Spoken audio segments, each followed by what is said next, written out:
Hello everyone, కొత్తిమీర పచ్చడి ఎలా చేసుకోవాలో చూసేద్దాం. ముందుగా పచ్చిమిరపకాయలను శుభ్రం చేసుకుని వాటిని 2 ముక్కలుగా కట్ చేసుకోవాలి. పచ్చిమిరపకాయ ముక్కలు తడిపోయే వరకు వేడి చేసుకోవాలి.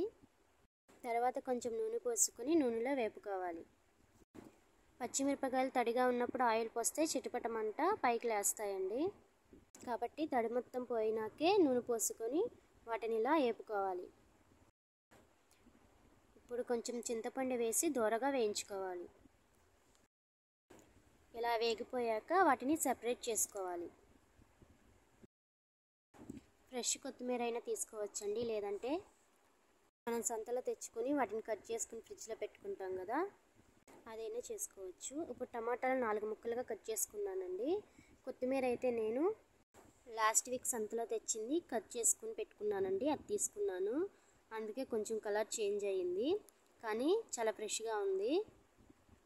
ఇప్పుడు ఈ కొత్తిమీరను కూడా వేసుకొని కొంచెం నూనె పోసుకొని ఇలా త్వరగా వేయించేసుకోవాలండి. కొత్తిమీర పచ్చివాసన అంతా పోయే వరకు వేపుకోవాలి.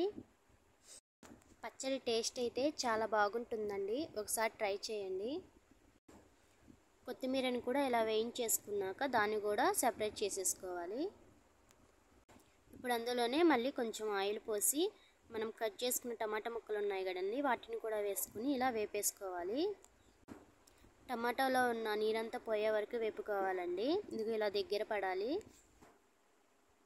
మనం ముందుగానే వేయించేసుకుని తీసుకున్న పచ్చిమిరపకాయలు, చింతపండులో 4 వెల్లుల్లి రెబ్బలు, కొంచెం జీలకర్ర, అలాగే కొంచెం రుచికి సరిపడా గల్లుప్పు తీసుకుందాం.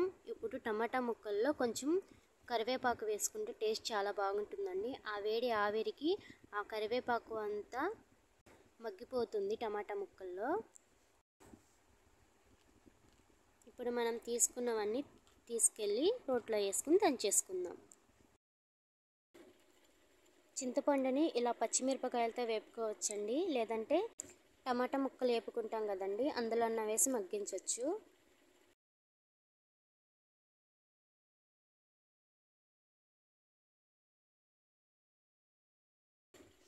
ఇలా మెత్తగా నలిగిపోయాక మనం వేయించేసుకున్న కొత్తిమీరను కూడా వేసుకొని దంచేసుకోవాలండి.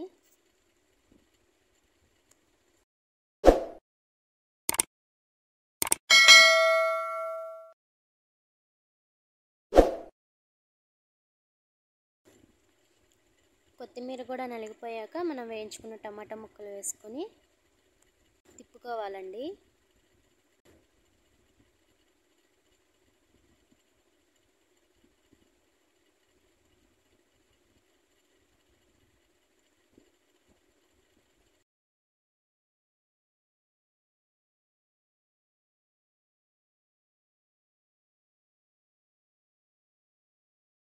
కొంచెం పచ్చడి అయితే సెపరేట్ చేసేసుకుందాం.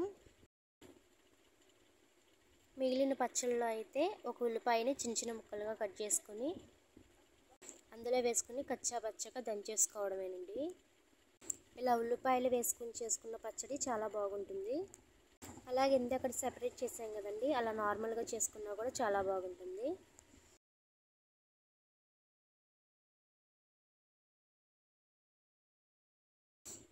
కొత్తిమీర పచ్చడి రెడీ అయిపోయిందండి.